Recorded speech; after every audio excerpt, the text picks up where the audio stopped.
Di tengah hiruk-pikuk dunia yang kasat mata, ada pertempuran lain yang tak pernah usai. Pertempuran di alam tak kasat mata. Serangan gaib, teluh, santet, dan guna-guna bukanlah isapan jempol belaka. Ia nyata dan bisa menimpa siapa saja yang lemah benteng batinnya. Namun, Kisanak, Gusti Kang Maha Adil, telah memilih beberapa jiwa-jiwa istimewa untuk terlahir ke dunia dengan membawa perisainya. Mereka adalah para pemilik pagar gaib bawaan lahir, sebuah benteng tak kasat mata yang secara alami menolak segala bentuk energi negatif, membuat serangan sekuat apapun akan mental dan tak mampu menembus.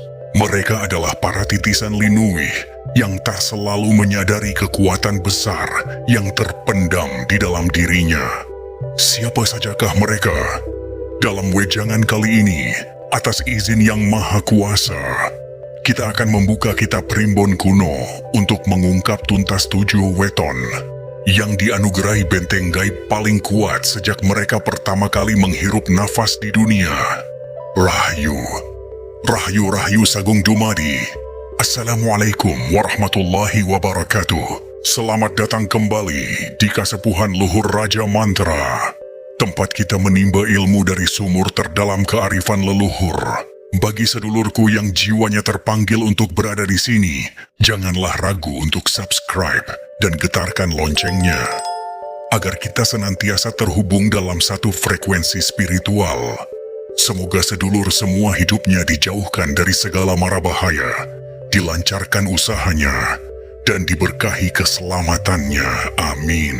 Kita mulai bedah kitabnya, mohon disimak hingga akhir, agar setiap ilmu dapat terserap dan mengalir dengan alami. Babakan 1, Hakikat Pagar Gaib Bawaan Lahir. Para sedulur sekalian, sebelum kita menyebut satu persatu weton istimewa ini, kita harus paham dulu apa itu pagar gaib bawaan lahir. Ini bukanlah ilmu isian atau hasil tirakat, melainkan anugerah murni dari Tuhan Yang Maha Kuasa. Bayangkan ia seperti sistem kekebalan tubuh spiritual.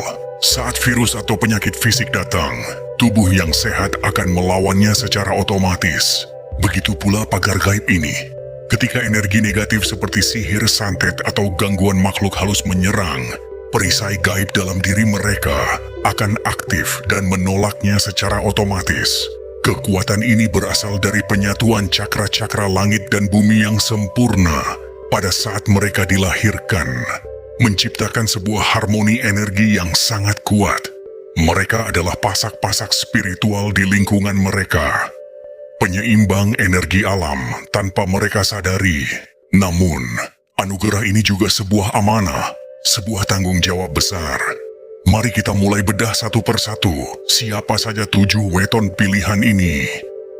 Babakan 2, 7 weton titisan benteng gaib. Pertama, Sabtu Kliwon, Sang Paku Bumi Kasta Brahmana. Weton pertama yang paling disegani di alam gaib adalah Sabtu Kliwon.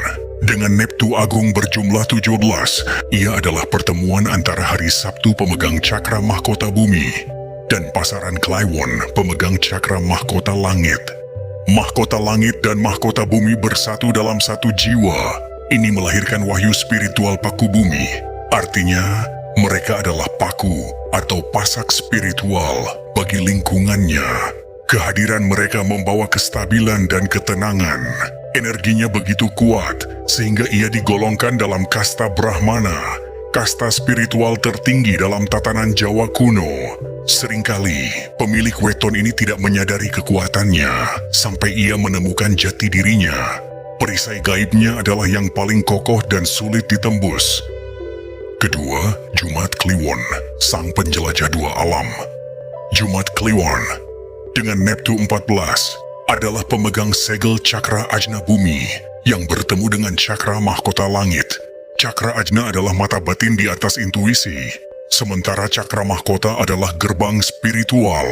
Perpaduan ini melahirkan kekuatan spiritual dan kekuatan ilmu pengetahuan yang luar biasa. Mereka adalah pribadi yang haus akan ilmu, baik ilmu duniawi maupun ilmu spiritual. Mereka mampu memahami sangkan Paraning Dumadi atau ilmu tentang asal dan tujuan hidup. Pagar gaib mereka berasal dari pemahaman yang dalam akan kehidupan, membuat mereka tidak mudah digoyahkan oleh tipu daya gaib. Ketiga, Senin Legi sang pertapa alami.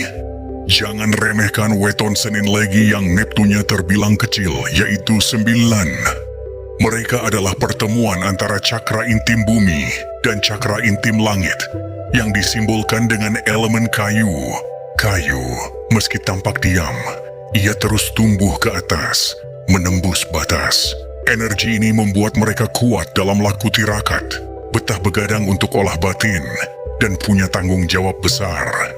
Pagar gaib mereka terbentuk dari energi murni hasil laku prihatin yang mereka jalani secara alami.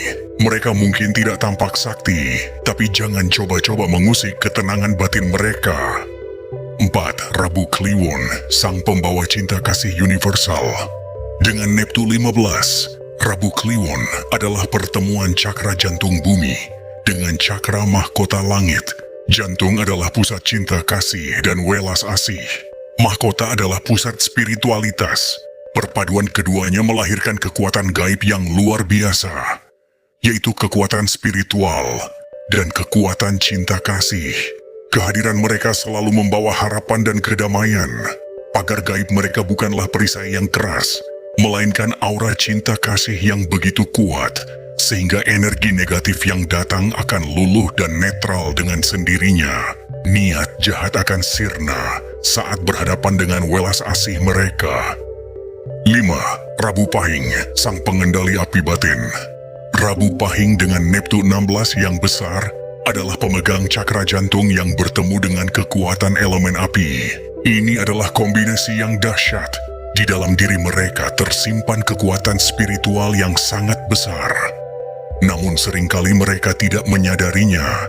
Energi api ini jika terkendali akan mendatangkan wahyu kebahagiaan. Namun jika tidak, bisa membakar diri mereka sendiri. Kunci kekuatan dan pagar gaib mereka terletak pada 2 sifat, tenang dan tegas. Selama mereka menjaga 2 sifat ini, perisai gaib mereka akan menyala terang, membakar habis setiap serangan gaib yang mendekat. 5. Minggu Pon, sang penjaga gerbang mistis. Dengan Neptu 12, Minggu Pon adalah pertemuan sakral antara cakra dasar bumi dan cakra dasar langit. Cakra dasar adalah pondasi atau akar dari semua energi. Ketika 2 pondasi alam semesta ini bersatu, lahirlah potensi wahyu kejayaan. Secara alami, mereka sangat tertarik pada hal-hal yang bersifat mistis dan spiritual. Rasa penasaran inilah yang tanpa sadar mengasah dan memperkuat pagar gaib bawaan lahir mereka. Mereka adalah penjaga gerbang antara dunia nyata dan dunia mistis. 7. Rabu Pon, sang pemimpin berjiwa spiritual. Terakhir adalah Rabu Pon dengan jumlah Neptu 14. Ia adalah pertemuan antara cakra jantung bumi dan cakra dasar langit. Jantung melambangkan kepemimpinan yang berlandaskan hati nurani, sementara cakra dasar melambangkan pondasi yang kokoh. Perpaduan ini melahirkan seorang pemimpin sejati yang tidak hanya kuat secara wibawa, tapi juga sangat tinggi tingkat spiritualitasnya. Pagar gaib mereka terpancar dari aura kepemimpinan dan kebijaksanaan mereka. Orang yang berniat jahat akan merasa segan dan kecil hati saat berhadapan dengan karisma spiritual mereka. Mari kita lanjutkan. Babakan 3. Amanah di balik anugerah. Sedulur sekalian, memiliki salah satu dari 7 weton ini adalah sebuah anugerah, tapi juga sebuah ujian. Pagar gaib bawaan lahir ini ibarat pedang pusaka. Ia akan tetap tajam jika dirawat, namun akan berkarat dan tumpul jika disia-siakan. Bagaimana cara merawatnya? Lakukan laku prihatin sederhana, yaitu dengan menyendiri dan tidak tidur. Sebelum jam 2 malam di malam weton Anda, bacalah wirid dan zikir sesuai keyakinan. Ini akan menjadi minyak yang membuat perisai gaibmu semakin bersinar. Dan yang terpenting, jangan pernah meninggalkan ibadah utama. Karena sekuat apapun pagar gaib bawaan lahir, Perlindungan yang paling hakiki hanyalah datang dari Gusti yang Agung, Tuhan yang Maha Melindungi. Inilah 7 weton pilihan yang berjalan di muka bumi dengan membawa benteng gaibnya sendiri. Merekalah bukti kebesaran Sang Pencipta. Jika sedulur adalah salah satunya, syukurilah anugerah tersebut. Jika bukan, jangan berkecil hati, karena setiap manusia bisa membangun benteng gaibnya sendiri melalui olah batin. Terima kasih sedulurku, bagikanlah pengalamanmu di komentar. Rahayu, Rahayu, Rahayu Sagung Dumadi. Wassalamualaikum warahmatullahi wabarakatuh.